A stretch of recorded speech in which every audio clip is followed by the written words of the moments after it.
Oh, that's a lot of news.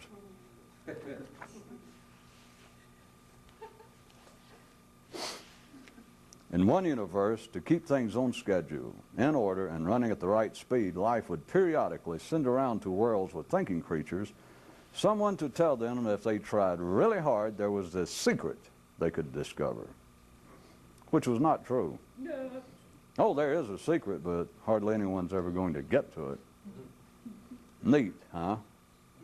Well, after all, life was responsible for the world's very first motivational course.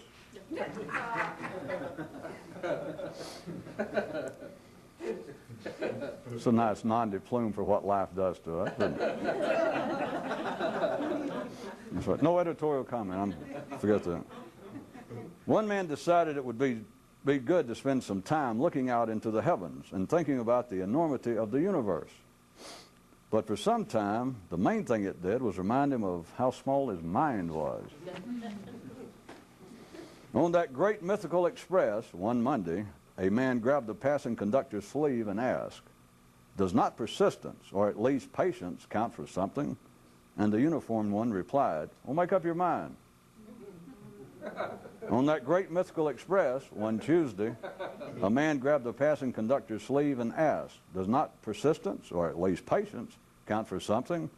And the uniformed one replied, "Ask me again next time you see me." On that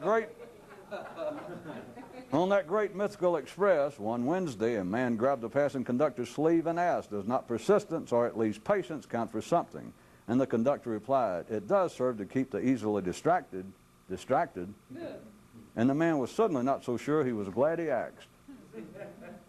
Ah, that great mythical express. It runs every day of the week, every minute of the day, every day of the year, of every day you think you have. More apparent distinctions, if in fact there actually be any. The mind seems always in motion, consciousness not. The mind seems always searching, consciousness not. The mind seems always disturbed, consciousness not. And the mind is always making distinctions while consciousness is not. Okay, all of you interested ones out there, who are you going to vote for? A man once wrote a mystic and asked, "Is there actually any difference between the mind and consciousness?" And the one who knew didn't have the heart to write him back. Meanwhile, back in another world, they have a motto that says, "When in doubt, stay in doubt."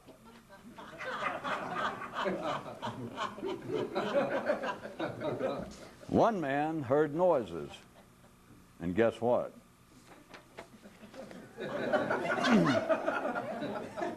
When it comes to matters of survival, men survey life not through the senses, but by instinct.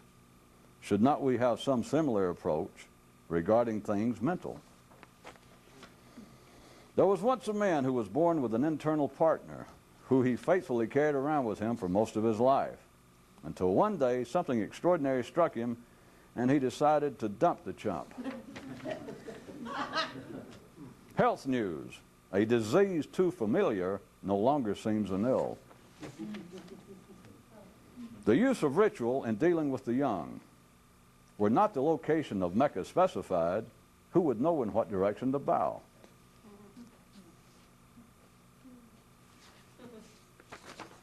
One man reflected on his past. And guess what?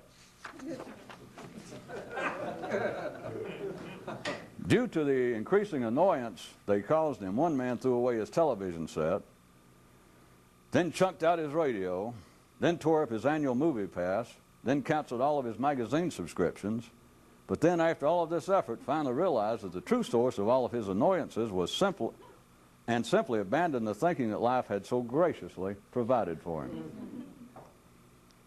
I threw in the simply abandon just as a bit of humor. Simple people feel that something is important if enough other simple people say that it is. The use of belief in dealing with the young. Were not the kingdom of God described, who would know what they were falling short of? In the never-ending struggle between the rug mites and ceiling spiders, the latter continued to recommend to the former vacuum cleaners as a means of clearing one's head.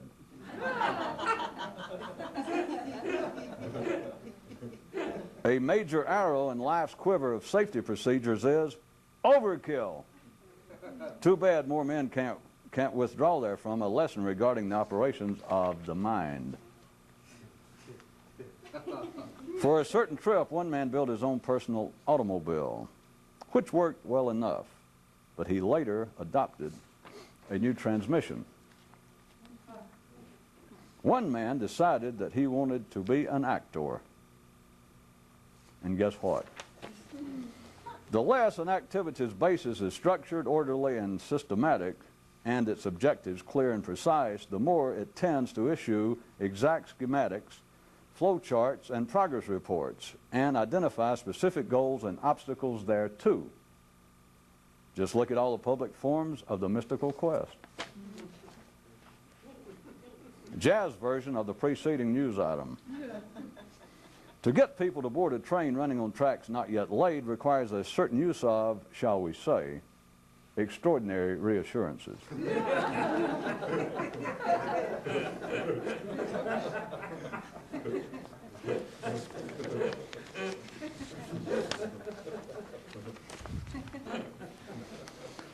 One man's mind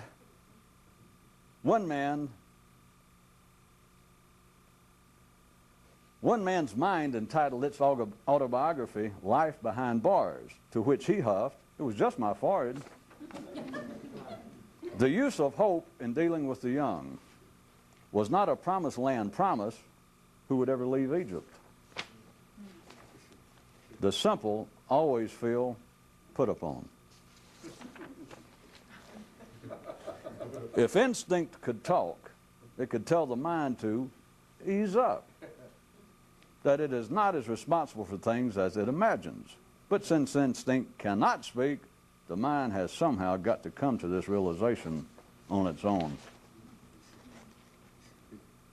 One man complained whenever he thought it justified. And guess what?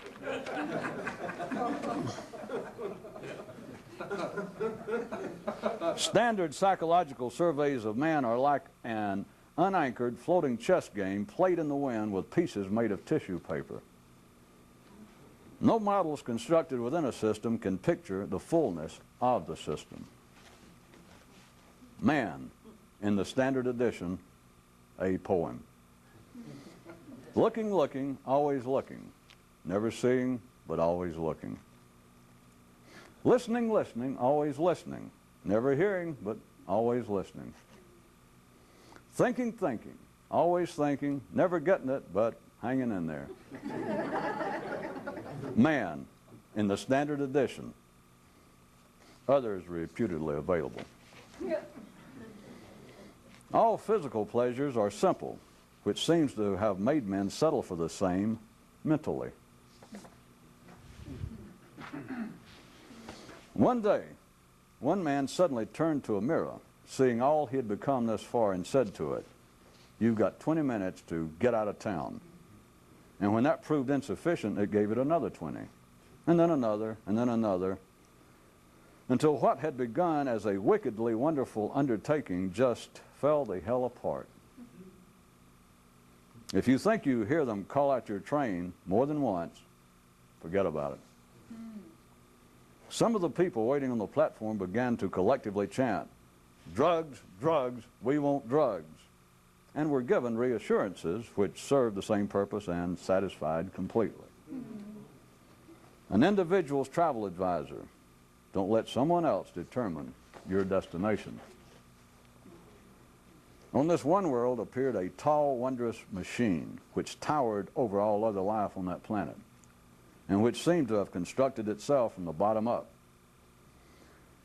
spending many years in the construction of its lower regions, and once they were functioning at peak efficiency, it turned its energy to the addition of higher areas to its structure, which appeared ultimately to take full control of the entire operation.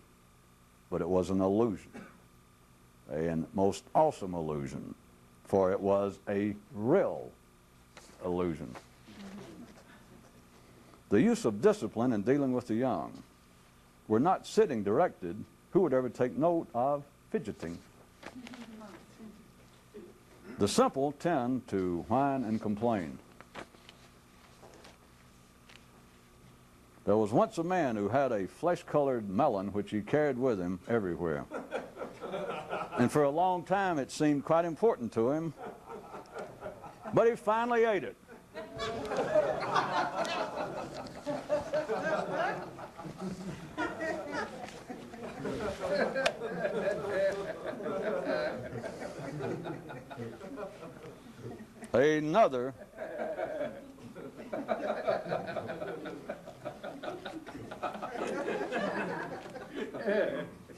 Another non-comprehended difficulty men encounter in their attempts to spread the social, benign order of civilization is that such things as compassion, consideration, sympathy, charity, and thoughtfulness are instinctive, not mental. When one knight finally received his personal charge from the king, and a most unexpected one it was, he hesitated, then said, "I'll have to think about it." And his liege mused, "'Tis already too late for you, my lad." One man announced his intention to change. And, well, you probably don't have to guess what this one is. The simple just love bad news. And the really simple live it.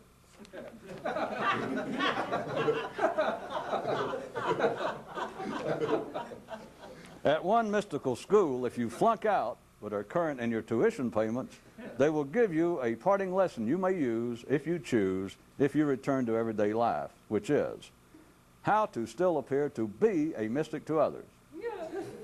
Just act real serious about it. When it comes to wasting time, life doesn't deal in it. For after all, nothing from nothing still leaves you know what. One man said, "You know, it's highly suspect, if not downright self-accusatory, to laugh at another man's looks." And a friend replied, "Yeah, but worse still, at his thinking." For the first 3/4 of its life did one sheep struggle to learn to sing, only to spend its remaining years trying to forget about it. And now a brand new feature, how to spot fresh info. Well, the easy way is that it is annoying the first time you hear it, assuming that you get some grasp of what it implies. There was once a man who decided to ignore certain cars in traffic. He got better at it and decided just to ignore all traffic. Men love to honor the dead, since they're not quite sure what to make of the living.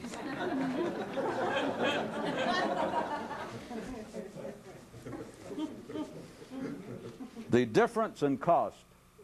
The mind, you get free. Consciousness, you got to pay for.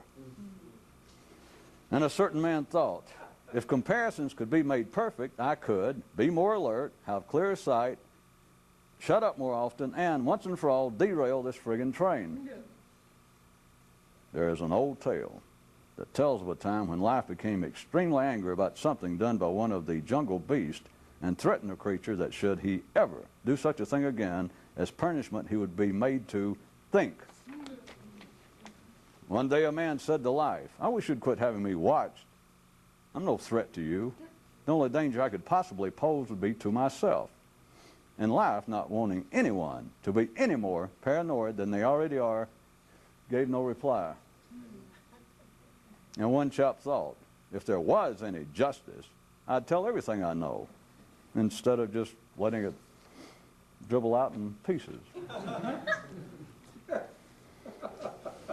A fragment of a document found in the ruins of an ancient mystical school seems to say that the great journey is serious as a plague.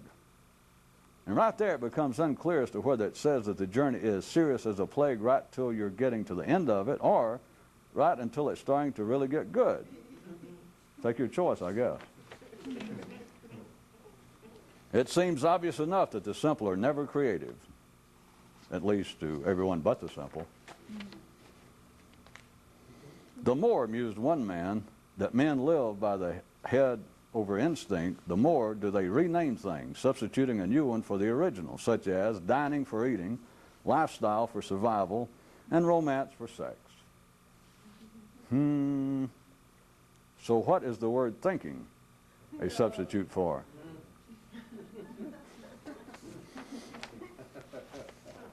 Knights who know not yet where the journey leads must be given directions, destinations, and assurances, which are, in fact, ultimately meaningless.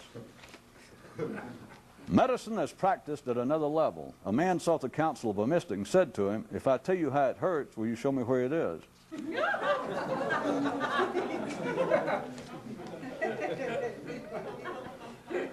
The use of philosophy in dealing with the young was not a future life offered. Who would take note of this one? A simple system always seems safe. Were not the collective so easily satisfied, the few would have even slimmer pickings. When one man heard a speaker proclaim that the keeping of anger can harm you mentally, spiritually, socially, and physically, he thought, one of those possibilities interests me.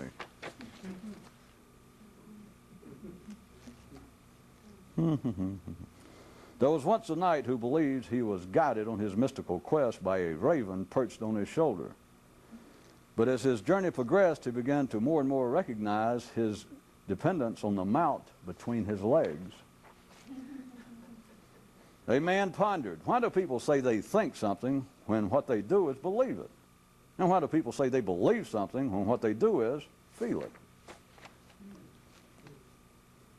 Life must love sycophants. It made so many of them.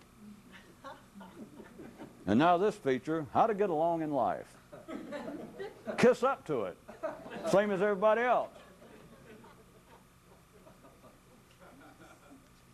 Regarding the state of search and inquiry, exactly what is stupid knowledge? Knowledge that, should you have it, still wouldn't do you any good. Related lab experiment. To check this out, next time you're on a public version of the Mystical Express, strike up a conversation with the person beside you and ask them what sorts of things they're interested in learning about. One man challenged his mind to a memory contest. No contest. One man challenged his mind to an attention contest, but no contest. One man challenged his mind to a planning contest, but still no contest. Then one man challenged his mind to a contest in overall consciousness, but it begged off saying, geez, I've got this excruciating headache. And no wonder. Viewer's advisory, if you ever learn to converse with your body, for sure, don't ever try this. On the train, as one man walked from his sleeper to the dining car, he mused. Trying to become more conscious without fully understanding what you're doing has got to be the funniest thing in the world, if not the most pathetic. And suddenly lost his appetite. Instinctive tensions are easily relieved, but not apparently so mental ones. Why does not man retrieve a lesson from this? According to legend, there was once 2 trains that ran to the mythical city of Istanbul, and on one, no talking was allowed. In a certain mystical school, the head monk told a group of younger ones, it's all right to think, but just don't do it too much. And one of them asked, but what is too much? And he replied, see, you're doing it already.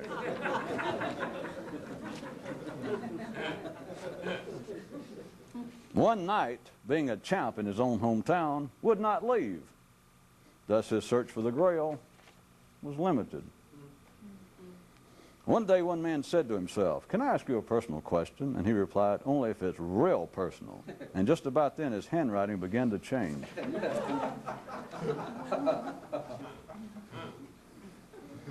A man who kept homing pigeons showed to a friend a new acquisition.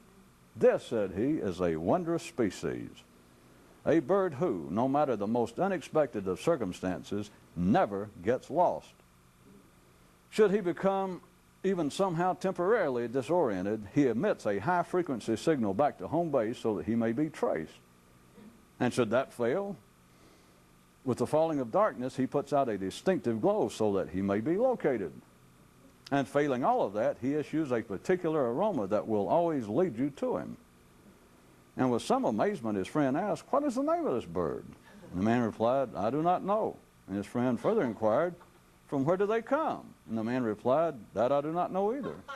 And his friend asked, "Well, where did you get yours?" And the pigeon keeper replied, "Oh, I found him."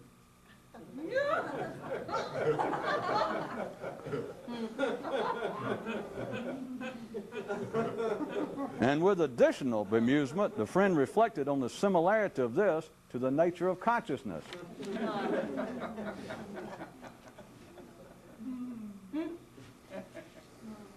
One man had a mini stroke, but he stayed at home alone so much that he didn't really notice.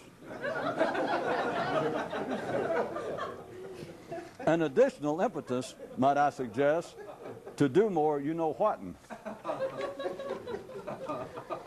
When it comes to the routine relationship between the mind and awareness, the normal law of supply and demand no longer holds.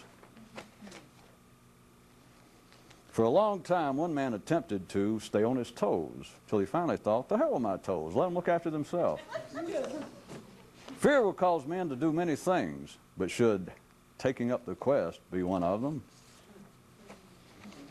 Tonight's pseudo dire warning. If you don't stop thoughts, they'll eventually stop you. Pseudo my ass.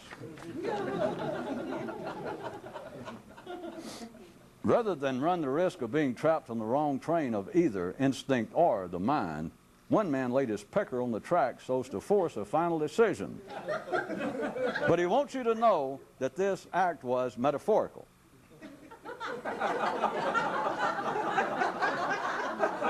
Just as I'm sure you wanted to know. At least half the audience.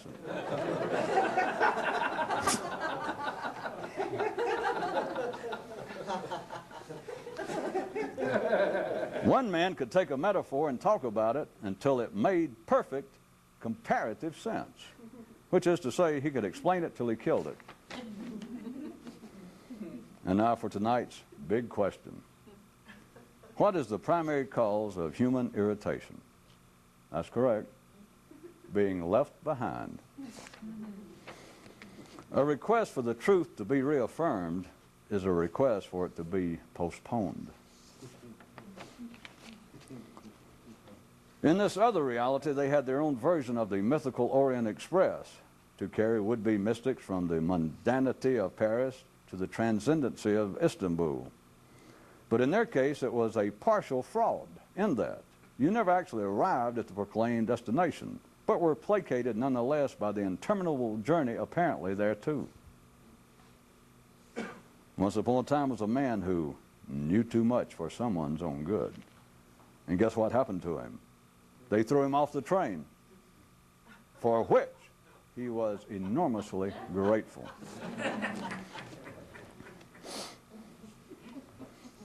Consciousness extended is not dependent upon mere thought. In his beginning, same as everyone else, this one man didn't worry about anything. Then as he was growing up, he began to experience numerous vague worries. And by the time he reached adulthood, he was worrying about several areas quite specifically, which also seemed by then to be of major concern to most other people. But then this particular man went a bit further and undertook to worry about a certain non-standard item, to wit, the discovery of the secret, which indeed gave him a whole new sensation of just what worry could be like. Then after many years engaged at this intensified level of worry, for reasons he did not reveal, he reverted back to his beginnings and ceased to worry about anything. One night, in his passion to have the prize, rode off east, then out west, then went north, then rode south, all of the while attempting to do some sort of something about his thoughts, until he finally adopted the position, fuck thought, and only traveled, just traveled, and nothing more. And now there's late breaking news regarding riding that train. One man started out serious, but got over it. If it takes nerve to undertake the mystical quest, it requires even more to know when to change course. And on he traveled, just traveled, and nothing more.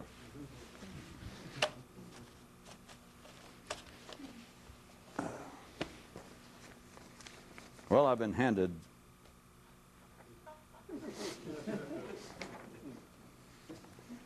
these as request.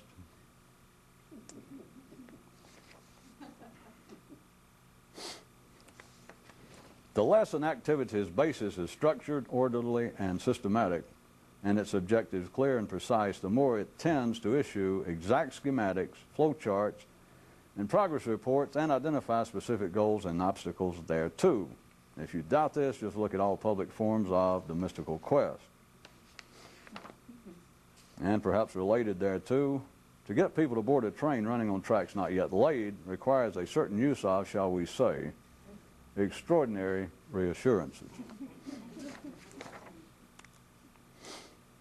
And God knows how this one has to do with it, but they handed me 3. All physical pleasures are simple, which seems to have made men settle for the same mentally.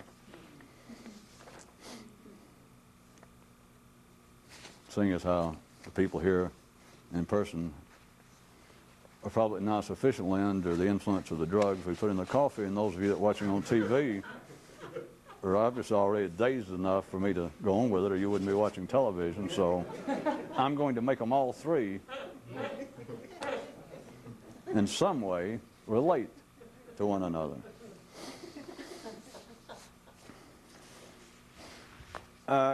It would be the easiest to take the first one about the lesson activity's basis is structured, orderly, and systematic, and its objectives clear and precise. It would be perhaps easiest, again, to use religion, but it ends up referring to all forms of this kind of activity. We'll just call it mysticism for the shorthand.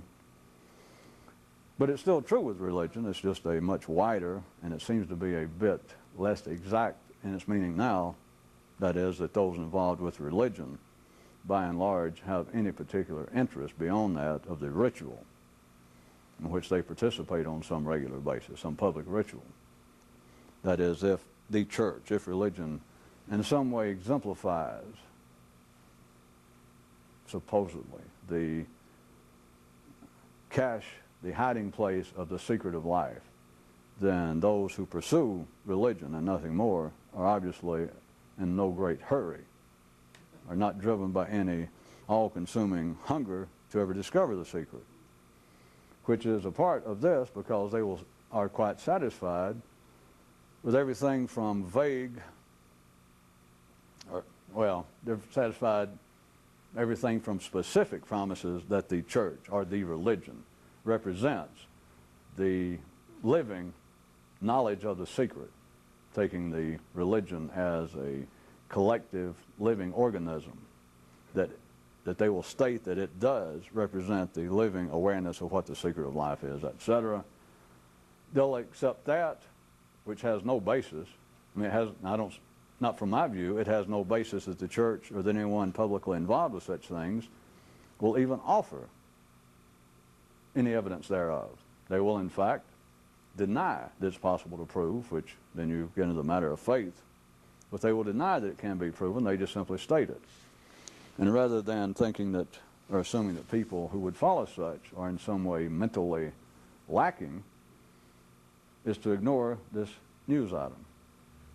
Because here it is, devoid of any imaginary spiritual aspects,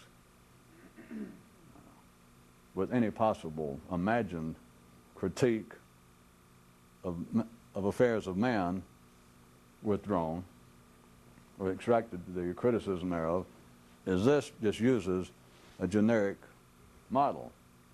It says the lesson activities basis is structured, orderly, and systematic, and the less its objectives clear and precise, the more it tends to issue exact. Of course, here by now you should plug in apparently. But the more that will issue apparently exact schematics, flowcharts, and progress reports, and identify specific goals and the obstacles thereto. if I were simply to leave it tonight as some sort of other metaphor to point out how, out in ordinary life, there are no schemes, plans, written diagrams, organizations, publicly known.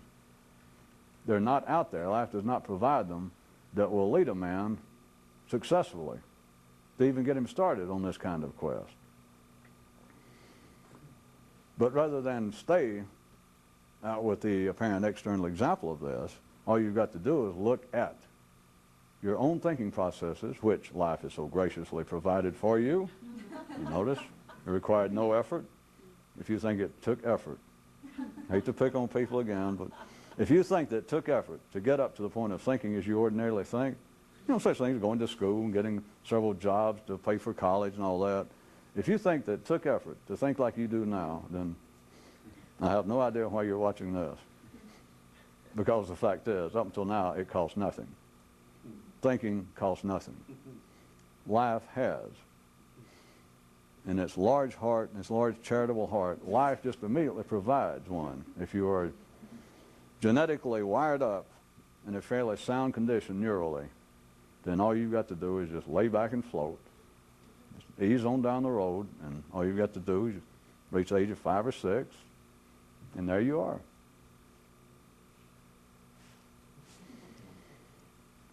So you do not have to look at religion, psychology, or any other aspect of man's mental world for an example of the fact of this.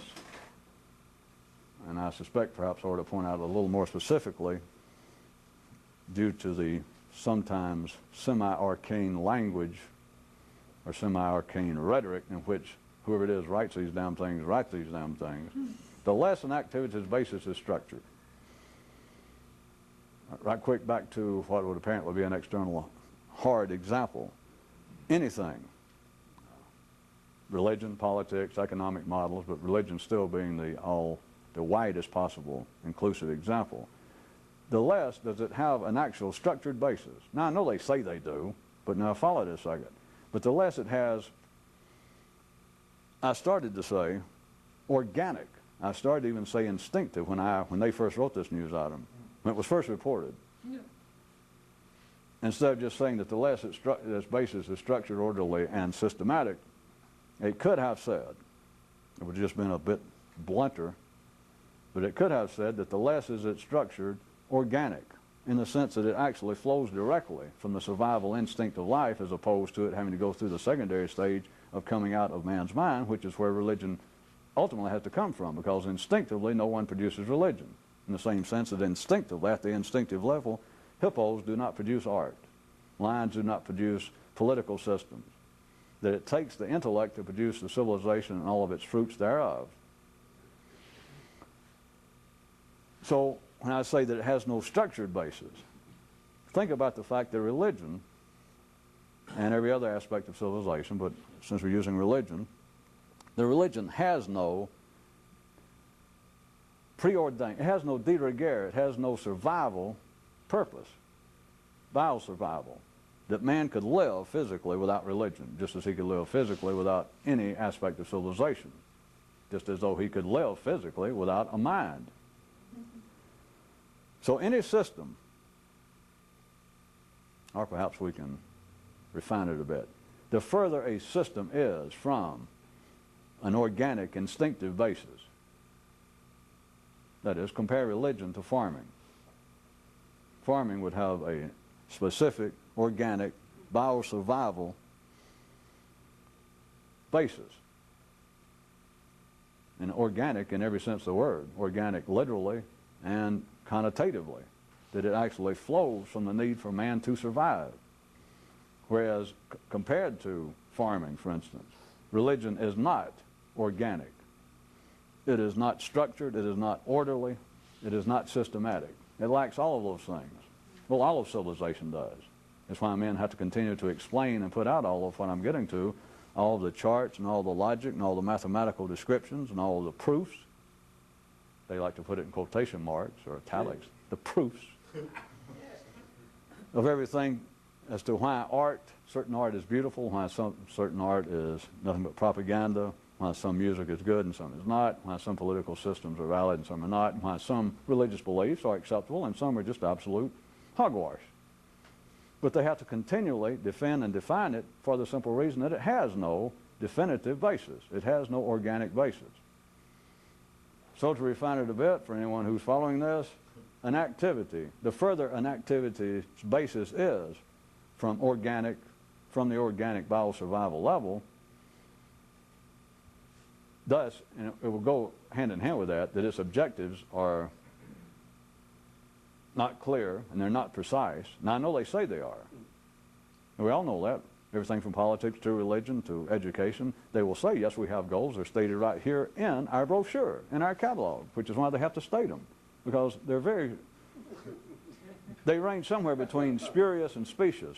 But they have to state, well, here is the aim of the college of so-and-so, or here's the aim of this church, or here is the aim of the new pinstripe political party. Whatever it is, they must continually enforce and issue statements proclaiming what the aim is. Because the further that the aim, the further that the organization, the activity itself, strike organization, the further the activity is from an organic basis, an instinctive basis, and the more that it is running from the level of man's mind as opposed to his instinct, then the more it must then begin to issue, that is, mentally, turn out information that no matter how it is couched, that its primary aspect is to compensate for the fact that it has no organic basis, it has no order to it, it is not systematic. Now what is more, and by systematic you understand what I mean, that they will put out charts, they will show, within any closed system, you can make 2 and 2 equal 5, if that's what you want. As long as it's within the closed system, it will become logical. It's easy to prove if you make up your own system. So within a system, within a system that is further removed from anything that's organic, anything that is on the primary level needed for human survival, biosurvival, the further removed it is, the less does it have any real organization, any organic organization. And therefore, notice what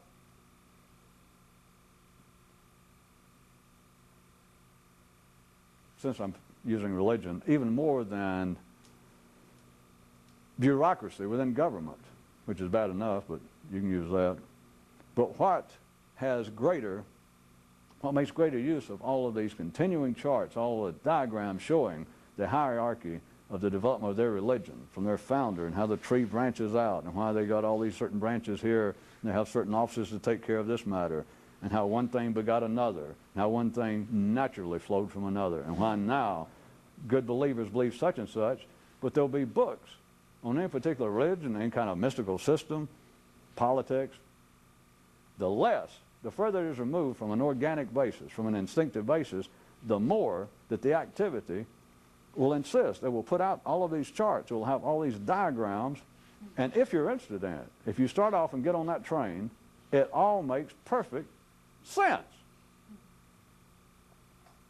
It does.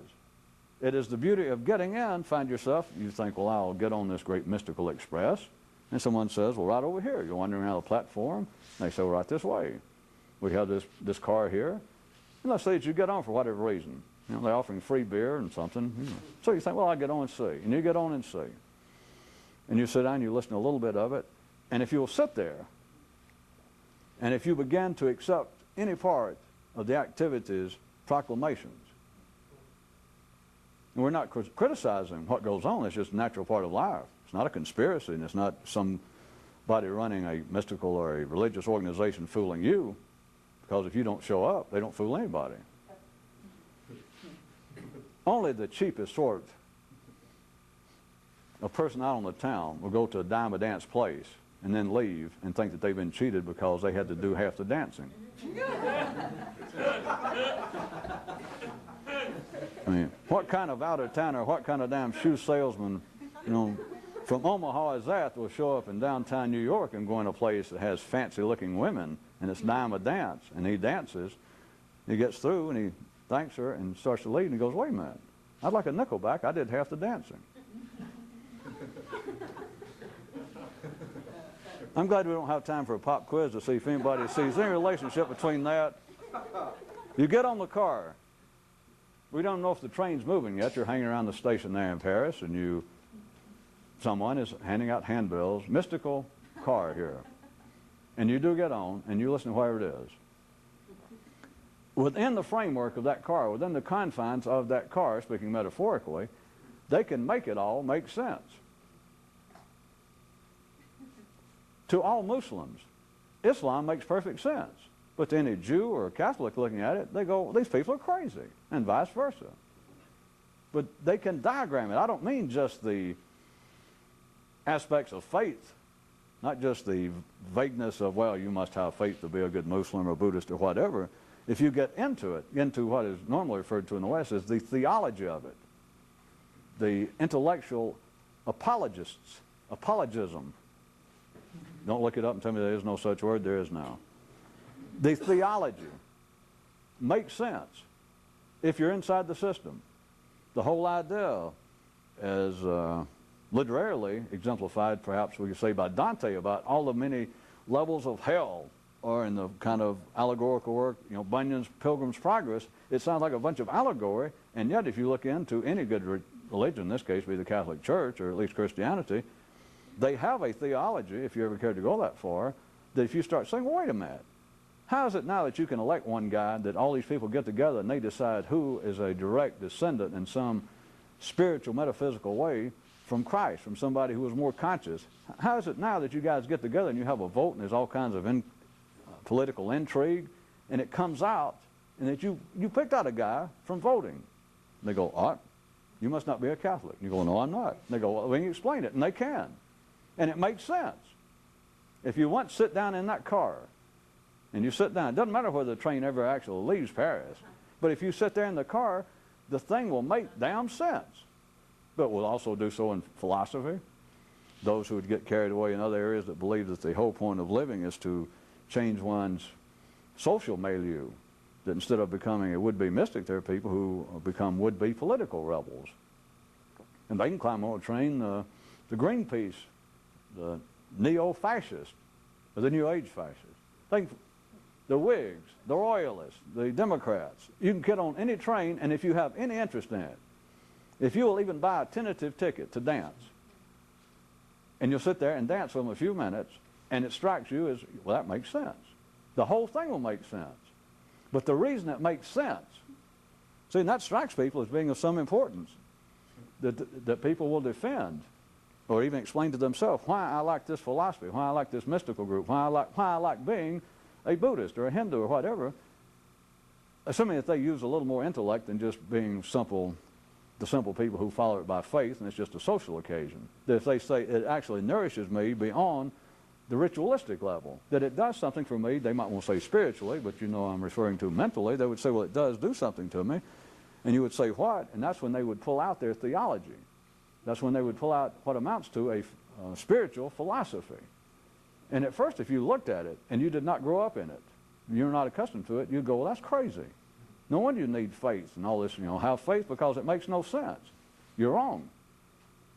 If it strikes you, if you show any interest, or if humans like to say, if you had the ability to give an objective hearing, if you sit down, if you will listen to one piece of it and it seems to make sense to you mentally, the whole thing will make sense.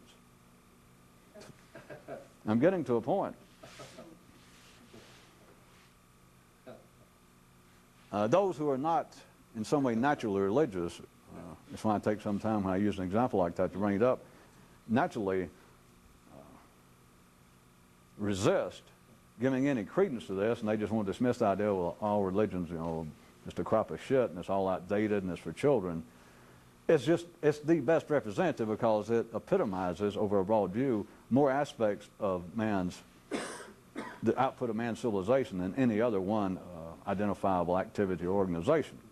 But at any rate, if you're outside a particular religion, or even all religions, if you grew up an atheist, you look at all religions, and when I say look, you give them a glance, you hear the name, and you dismiss it all as being insane.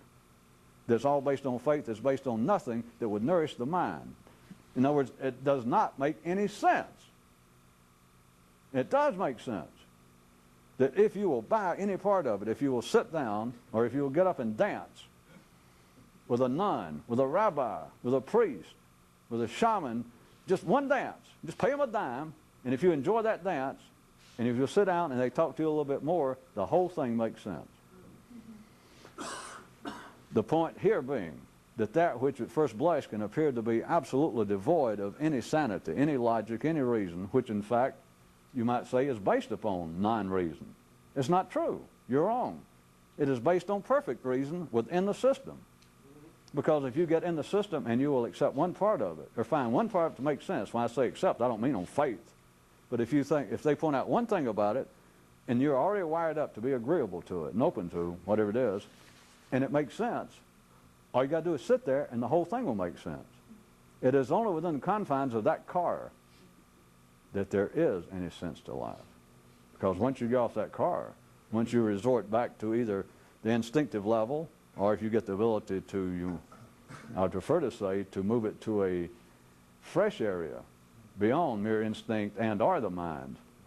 But anyway, even back to the instinctive level, at the ordinary level, it is a kind of supreme foolishness, if not one-eyed arrogance, hubris, for ordinary people to denounce any religion, any philosophical school of thought, any political system, to denounce them on the basis that they don't make sense. That's wrong.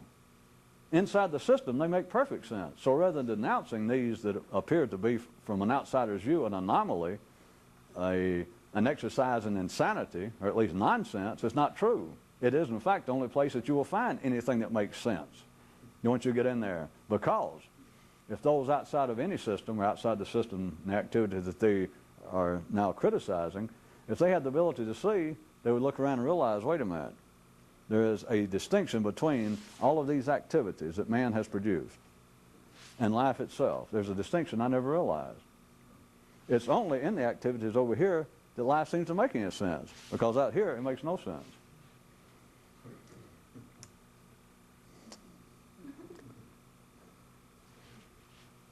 I just knew it was a 50-minute build-up to nothing.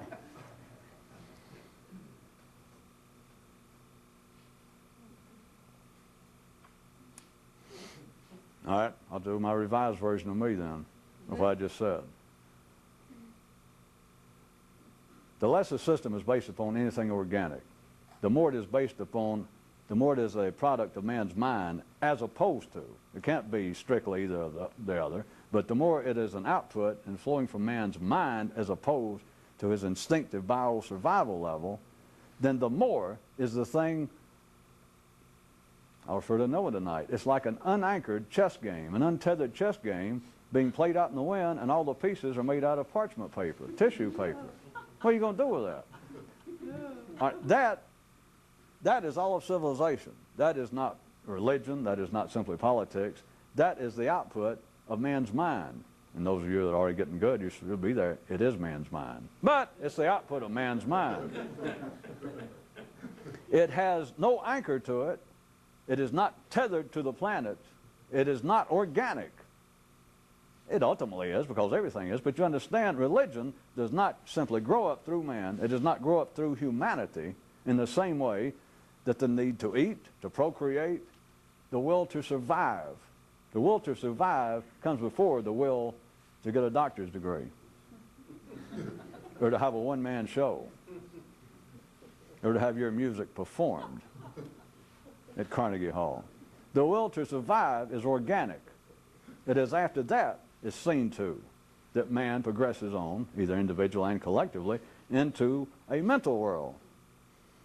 But compared to the organic world, this mental world might as well be a kind of unanchored, floating, some kind of game that no one can really pin down, except up there on the board of whatever game it is, a religious game, a chess game, a political game. Up there on that board, it all makes sense. Always. No one would be there. And it does no good for you for anyone to take any example I could use, or one that you think about on your own and go, well, that's true.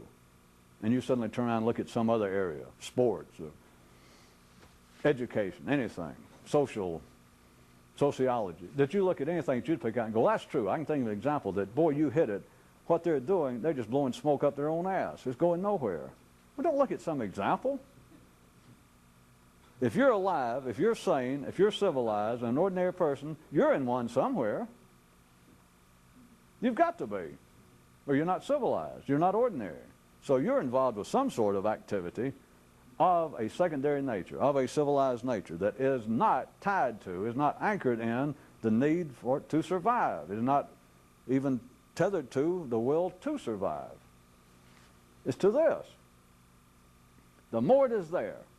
See, I started off talking about we're using outside activities such as religion or politics or anything else. That the more the system, or the less the system, is directly tied to the organic need to survive, the will to live, then the less it is tied to that, the less it has any sort of structure to it. Anything natural. A tree has structure. Plants have structure. The ecosystem on this planet, as people like to call it now, who don't know what the hell it is, the ecosystem has structure. Man's mental life has no structure. Again, I'll go, oh, it seems to. Why is that? Because men say it does. After the fact. So now, if you'll skip again, we'll try it. Skip from examples of a larger nature, such as religion, and look at your own thinking process. People can say to you, some other person go, they listen, you make some comment. Now remember, we're not talking about a big collective organization like the Catholic Church. We're talking about your collective organization known as, Bill and Sue and Mary and Big Bob. And you get through saying something, speaking for your activity, instead of a church or political party, it's known as Bubba. And you get through speaking and someone says, you know what, I just realized, I believe you're about half nuts. What you just said doesn't make any sense. You go, assuming that you don't immediately resort to Bubba-like fisticuffs, you go, not so. If you'll hear me out, I can show you how what I think makes sense. And if they will hear you out, you can make it make sense. It's not really a challenge. The only challenge is whether they'll dance with you. Because you can make it make sense or you wouldn't be thinking it. You couldn't stand it. Now, I don't mean that there's from some objective view that it does make sense. But to you it makes sense. And that's all that matters. So do not look around and think, for whom does that funny bell toll? Don't be a-looking. You are that funny bell. You don't have to look at religion or some other group that continues to have to put out all these charts, all these diagrams, put out books of thousands of pages proving why their church is the right religion, or proving why their economic model is the only one that will ever work on this planet, or why their theoretical political system is the only one that has any promise of actually aiding man's progress. If you get into it and look at it, it makes sense. That's not the danger. That's named the foolishness. The foolish danger is that people find fault with that in other people while not realizing that that is almost an anticlimactic description of what life is in the raw, because life in the raw makes no sense. So rather than attacking other organizations because, wait a minute, they're insane, I've got to hurry now and pretend that you understand this item. So instead of turning around at outside examples and accusing them, say, hey, this stuff makes no sense at all, but you know what they've done? You know what they've done? I'll tell you what they've done. They've written all these damn books, they've drawn all these diagrams, come up with all this kind of pseudo-history for themselves. They put it all together in this huge package. They got big old books, and they got diagrams, and they got videotapes for sale. They got courses to take. And if you get into all that crap, and you keep on going through it, it begins to make sense. And people do that like it's an attack. All that such a person criticizing in others, what they perceive to be them taking that which is nonsensical and through some kind of just interminable redundancy and all kinds of arcane, self-serving, self-referential moves, makes this what is basically nonsensical. They make it make sense, and they look at it like, boy, it's a good thing you've got people like me that's sharp-eyed to catch this kind of crap. I don't know why they're sitting there pointing, unless they're posing for a statue that says, one of the world's leading ignoramuses. Well, that's all you're doing. Because you don't have to look out there. It's your mind. It's the thought processes that life is so graciously provided for you at no cost. It is only those thought processes that to you makes life make any sense. Life doesn't make any sense. Not mentally.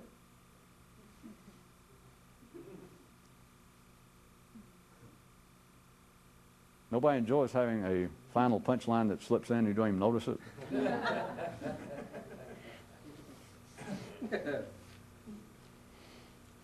All right, I'll close with the one that was originally the close of tonight's. It said, there was once a knight who in his desire to seize the prize, to discover the prize, first he rode off east, then went out west, then went up north, then rode south. And all the while, he was attempting to do something with his thinking, with his consciousness, with his mind, but with his thinking, which is what seems to occupy, until after continually throughout all of his travels and adventures, he was simultaneously attempting to work on his thoughts until he finally came to take the position of just simply this: fuck thoughts. Yeah. And on he traveled. Just traveled. After that, nothing more.